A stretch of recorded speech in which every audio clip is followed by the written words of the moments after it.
आज तक रेडियो सुनता है सारा जहां।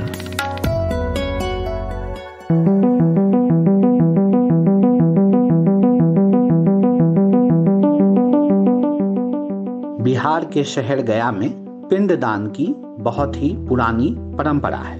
गया की भूमि की पहचान मोक्ष स्थली के रूप में की जाती है। मान्यताओं के अनुसार यहाँ पर पिंड देने के बाद मोक्ष की प्राप्ति होती है। पौराणिक कथाओं के अनुसार यहाँ प्रतिदिन एक मुंड और एक पिंड आवश्यक है, लेकिन कोरोना वायरस महामारी के बीच जहाँ देश में सारी गतिविधियां रुकी हुई हैं, कुछ आवश्यक सेवाओं को छोड़कर, तो ऐसे में गया की इस परंपरा का क्या हुआ? क्या वहाँ पे पिंडदान हो रहा है या वर्षों से चली आ रही परंपरा टूट गई है? जिन लोगों की जीविका पिंडदान पर निर्भर थी, वो ऐसे हालातों में क्या कर रहे हैं? नमस्कार, मैं हूं ऋतुराज और आज तक रेडियो के इस पॉडकास्ट में आपका स्वागत है।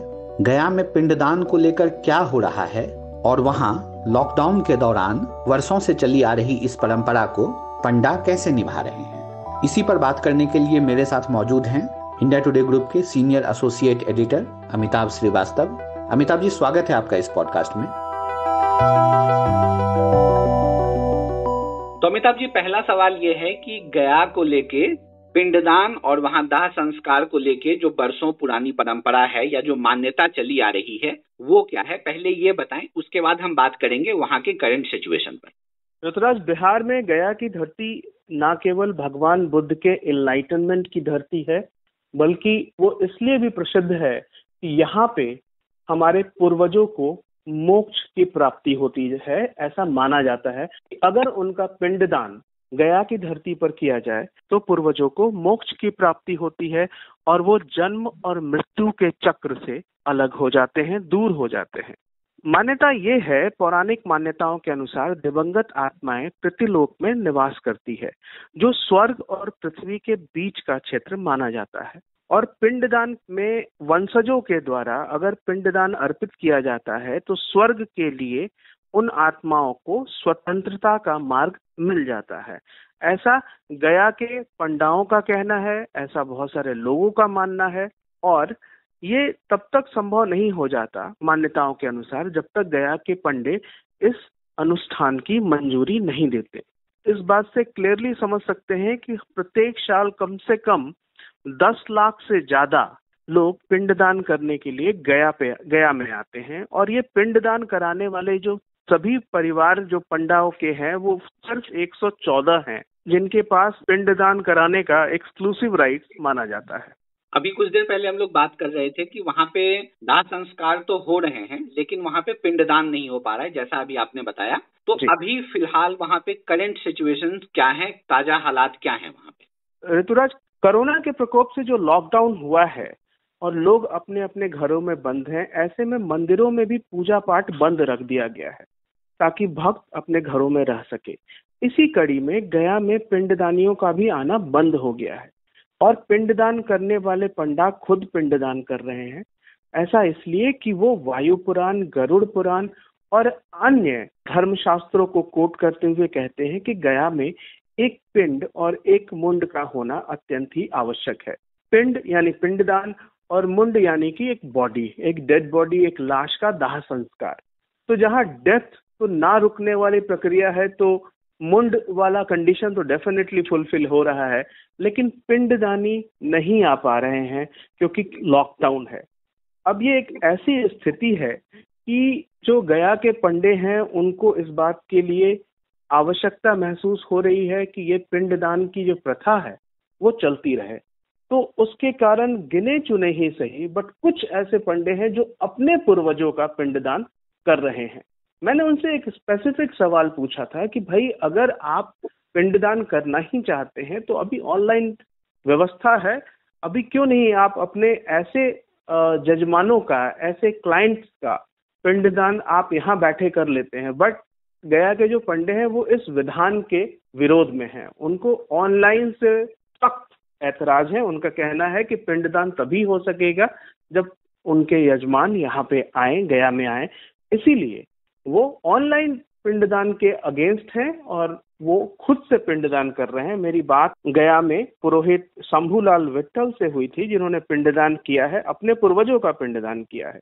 पिंडदान से जुड़े जो वहाँ पे पंडा हैं, वो उनकी संख्या कितनी है, उनकी रोजी रोटी पहले कैसी चलती थी और अब वो कैसे लॉकडाउन की हालात में उनका जो ये कर्म कांड है उस पर क्या प्रभाव पड़ा है, इसे लेकर कोई अगर बातचीत हुई हो आपकी उनसे?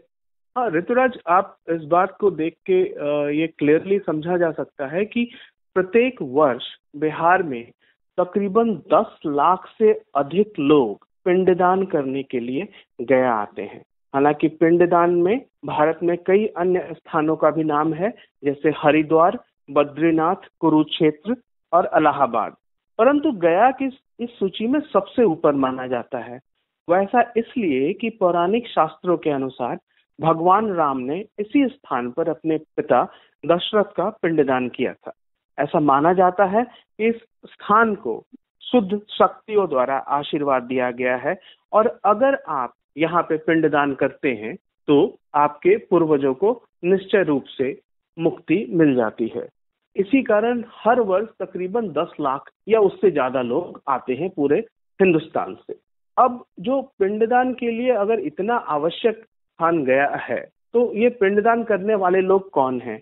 ये जो पंडा समुदाय है, इनके 14 अलग अलग कुल हैं, परंतु इनका पूरा परिवार अभी सिर्फ 125 घरों तक सिमटा हुआ माना जा रहा है।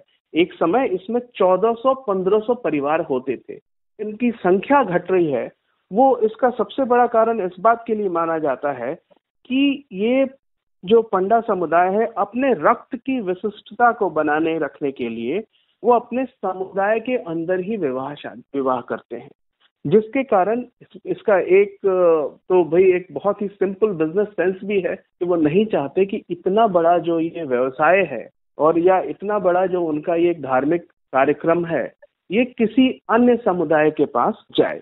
तो इसी कारण वो जो अपनी शादियां अपने इस कुल के अंदर ही करते हैं, तो उसके कारण जो इनका एक जेनेटिक डेवलपमेंट, एक जो प्रोसेस होना चाहिए, वो बहुत लिमिट होके रह गया है, बहुत सिमट के रह गया है।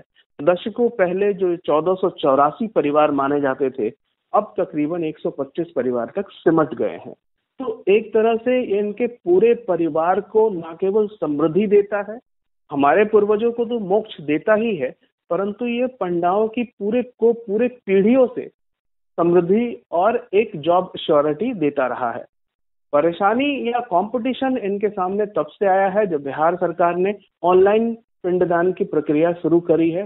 तो ये जो पंडा समुदाय है, एक तो कभी भी नहीं चाहते कि इनके जो पिंडदान की विशिष्टता है या इनके पिंडदान का जो एक्सक्लूसिव राइट है किसी और के पास चला जाए। दूसरा, अगर आप ऑनलाइन प्रक्रिया शुरू करेंगे तो धीरे धीरे जो लोग वहां पे जाते हैं, जो भी तीर्थयात्री या ऐसे लोग जो सिर्फ पिंडदान के लिए जाते हैं, उनकी संख्या कम होगी, जिससे अन्य व्यवसायों पर भी नुकसान पड़ेगा। इन कारणों के कारण ये जो पंडा समुदाय है, ये बिल्कुल भी नहीं चाहता कि ऐसा हो, परंतु ये बात भी ध्यान में रखनी पड़ेगी कि भाई एक तो ऑनलाइन व्यवस्था पूरी दुनिया में हर क्षेत्र में धीरे धीरे आगे बढ़ रही है। दूसरा कि कोविड-19 ने तो पूरी दुनिया को और निश्चित रूप से हमारे देश में जो ऑनलाइन प्रेजेंस है, चाहे मीटिंग हो, चाहे किसी तरह का डिस्कशन हो या कई तरह का अनुष्ठान हो, ये कई सारी चीजें अब ऑनलाइन पर आ गई हैं। तो एक पंडा समुदाय इसको कब तक रोक सकेगा, ये एक अपने आप में बड़ा सवाल है। शुक्रिया अमिताभ जी इस जानकारी के लिए। कैसा लगा आपको हमारा यह पॉडकास्ट? कोई सुझाव हो या कोई शिकायत तो लिख भेजिए हमें radio@aajtak.com पर। शुक्रिया।